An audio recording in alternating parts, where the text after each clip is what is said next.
So you might be wondering just exactly what's up with the PS5 Pro, PlayStation.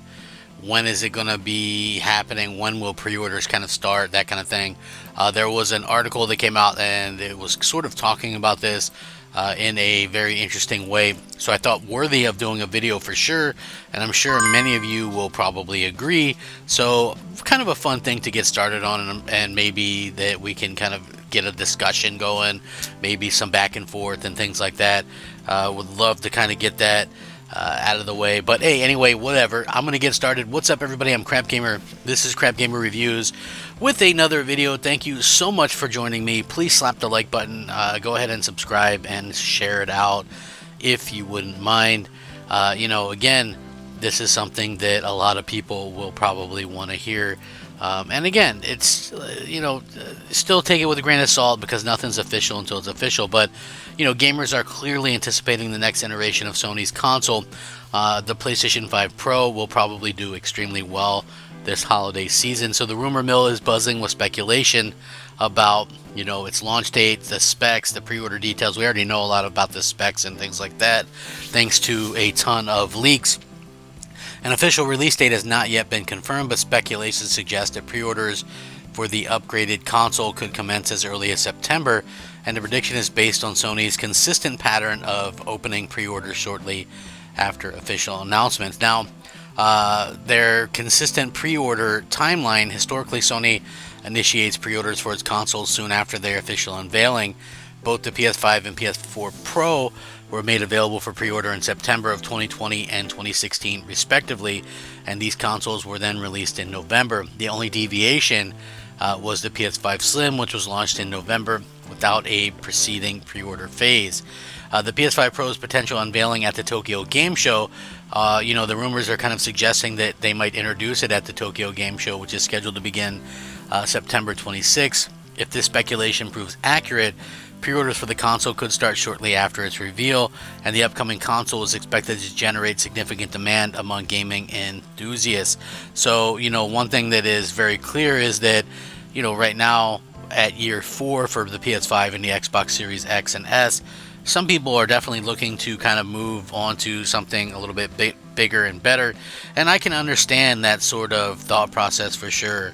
It's one of those things that, a lot of us are sort of looking forward to seeing, just how games can run on this thing and things like that. I think it would be a pretty fantastic situation for everybody, And I also understand completely that not everybody is going to want to be able to kind of jump in on that, and I trust me, I get that completely. A lot of people are going to be completely content and happy with their console how it is. So Sony's strategy is obviously there to boost some failing kind of sales that are a little bit falling short of expectations. The launch of the PS5 Pro comes at a crucial time for Sony, actually, because the PS5 console sales have reportedly declined this year. Historically, the introduction of new PlayStation hardware has successfully stimulated that demand. For instance, the PlayStation console became the best-selling game accessory of 2024 in the US, selling out every month for nearly 8 months. They have limited competition as well. Sony is likely to face minimal competition if it successfully launches the Pro. No new Xbox from Microsoft is expected to be announced this year. The only other big release in the consumer space would be an Apple iPhone, but that wouldn't really hurt or anything in the long run at all, to be quite honest about it. And I think that's probably what Sony is kind of looking into. I really do feel like Sony has a lot of things going for themselves. But one of the things that they don't have going for themselves, even though I think that they probably don't look at this as a bad thing, is the situation with the competition, right? There is zero competition for PlayStation. And what do I mean by that? It's not very hard. PlayStation has nobody to compete against. Xbox is putting their games on PlayStation. And so with that being said, we are in a very, very strange time where Xbox doesn't really have a need to be a thing, and that's sort of unfortunate, but I can understand why people would stick with Xbox still, at least for a little while longer, because maybe you have your digital library there or whatever.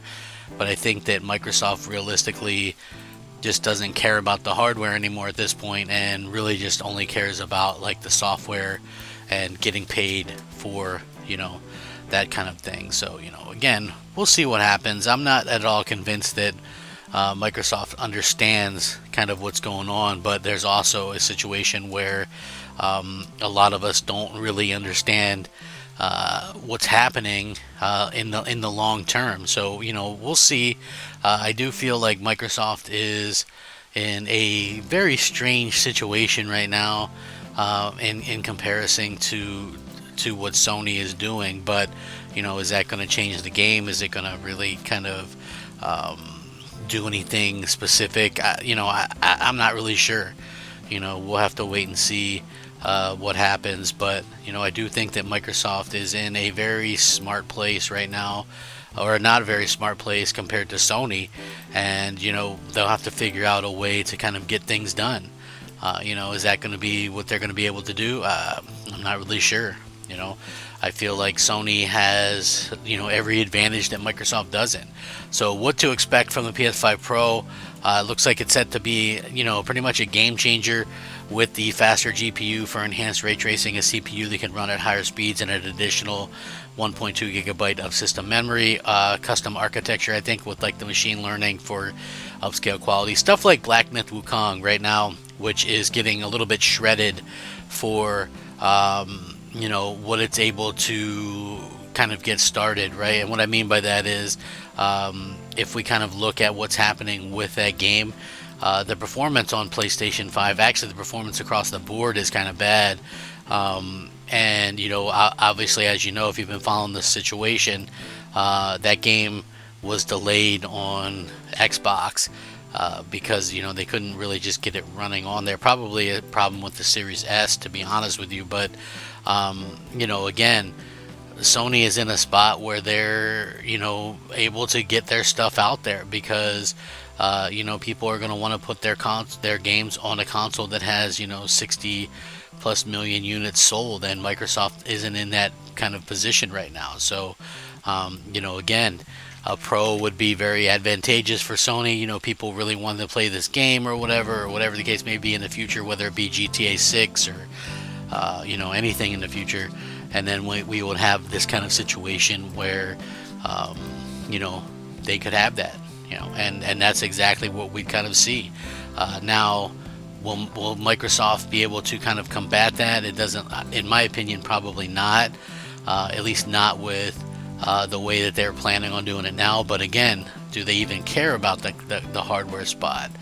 I think that might be a real question, but they only know the answer. I mean, why they're doing these things that they're doing completely blows me away as to why this is happening at this particular point.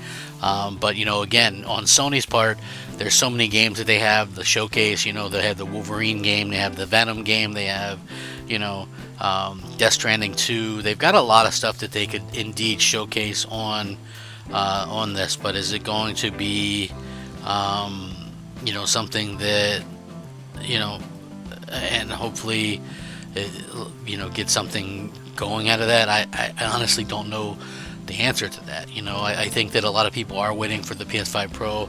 I think they're waiting for it for a lot of reasons. We'll wait and see. I hope that we can get people back excited about the hardware and stuff like that, because I feel like we're missing that as console gamers right now. People aren't really excited right now. So we'll see how that ends up. But I will link this article in the description. You guys can check it out. Let me know what you think.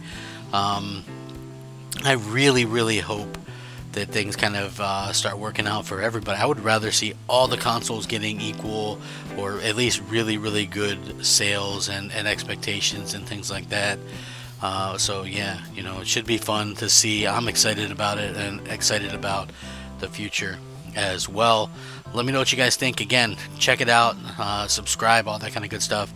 And again, It's been a lot of fun doing these videos. Thank you guys for rocking out with me, and just if you guys ever have any kind of ideas or something for me, just let me know down below. I always kind of skim the comments. I know there's a lot of hate there or whatever, but you know, some interesting real ones as well. So rack 'em up, fact 'em up, crap gamer 'em up, crap gamer out.